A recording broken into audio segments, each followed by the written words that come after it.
Okay, hi, I'm Crystal Becker, and this is my classroom management PowerPoint.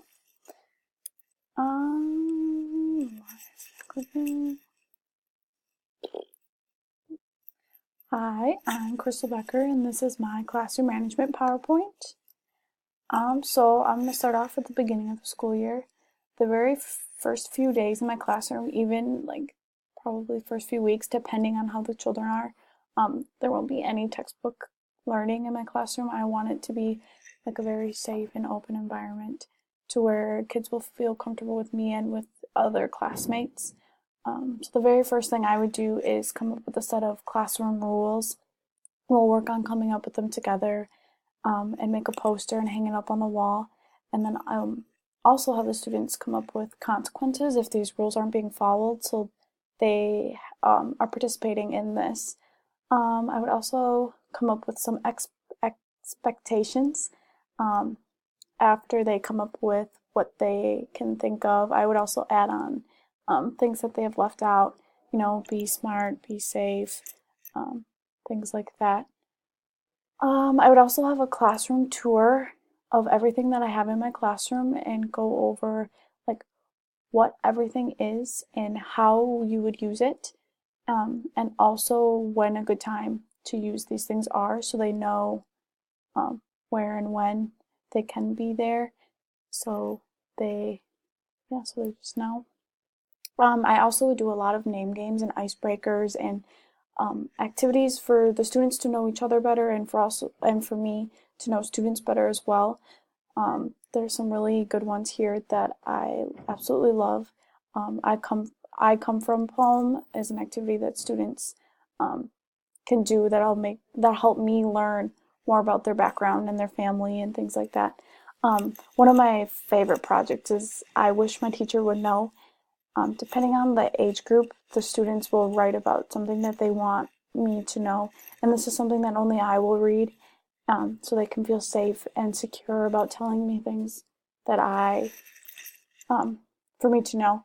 Another one is a small group Venn diagram, so this is for students to learn other things about their classmates and to learn about like similarities and differences, but also realize that even though they are different, you guys are in the same class and get along. Another project that I have are goals for the year. So as a whole class, we can brainstorm class goals that we'd like to accomplish throughout the whole school year, or we can chunk it up like semesters or quarters or however the school is divided by, and then also have students write individual goals for themselves. Uh, and another one is name games for me and other students if students don't quite know each other yet, to learn everybody's names.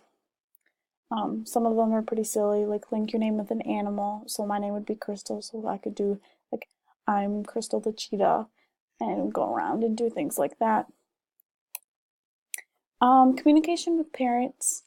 I definitely would call home after the first day of school and make sure everything went well, like boss after school, and how the child was feeling after their first day of school, especially for the younger elementary grade.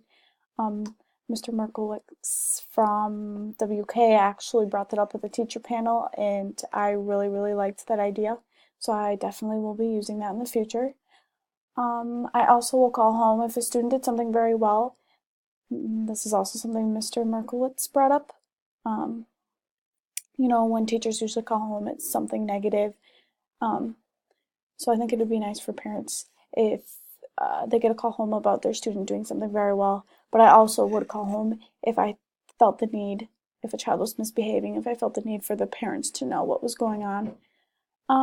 Also, ideally, I would send home a letter for parents every week, just including information of what we're going to cover and if there are any events going on at the school. Another thing that I really enjoy or I really learned about is a Facebook page and having all the parents, or a Facebook like group, and having all the parents join it.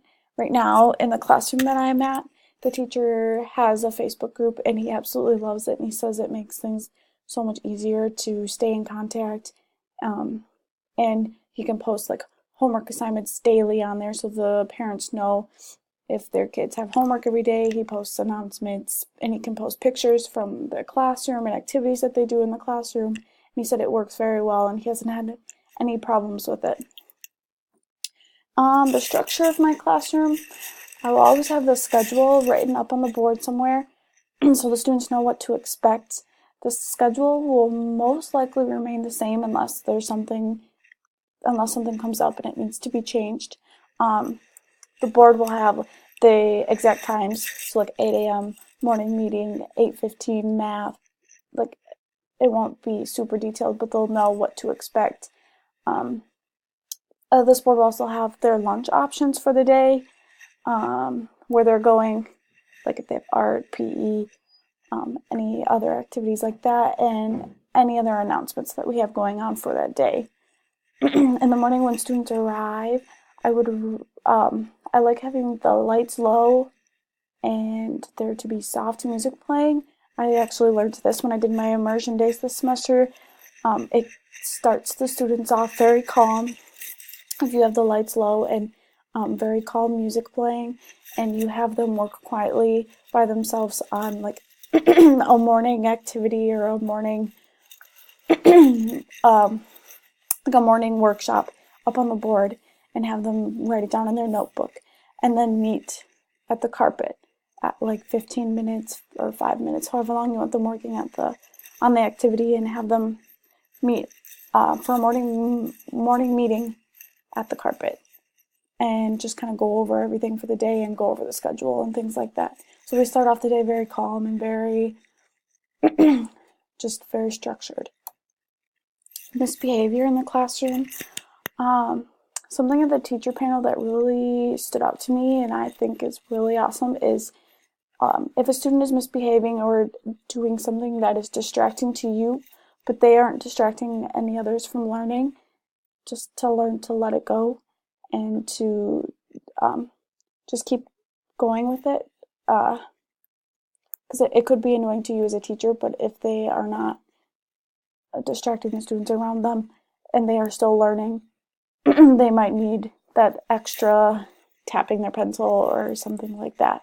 But if a student is misbehaving to the point where she or he is distracting other students, I plan to have like a 3 warning system. The first being like a look or a gesture so the student realizes that they're not behaving. The second would be like an oral warning and a reminder of what they should be doing. So it'd be like, hey, stop doing this, you should be working on this. And finally, they will be moved somewhere in the classroom where they can still work and listen but not be around any other students. I really don't like the idea of sending students out of the classroom because they aren't learning anything outside of the classroom. I like the idea of moving them away from students so they aren't distracting them, but they're also in the classroom, so they are at least still getting some information in. Rewards, individual rewards, I would do like stickers and stamps and stars, maybe some small prizes,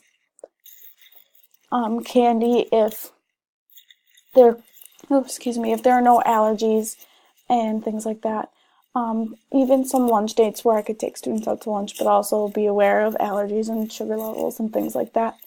And whole class rewards would be like a food party if they meet like a reading goal or like a class goal that we set and they met it. A movie party or set up a field trip. In an inclusive classroom, I would show a picture like this and say, some students need that little extra help so they all can have an end common goal, and really just drive home with this picture and have students work with it and make sure my room is spacious, and use all the resources I can to make sure I'm the best that I could be. Thank you.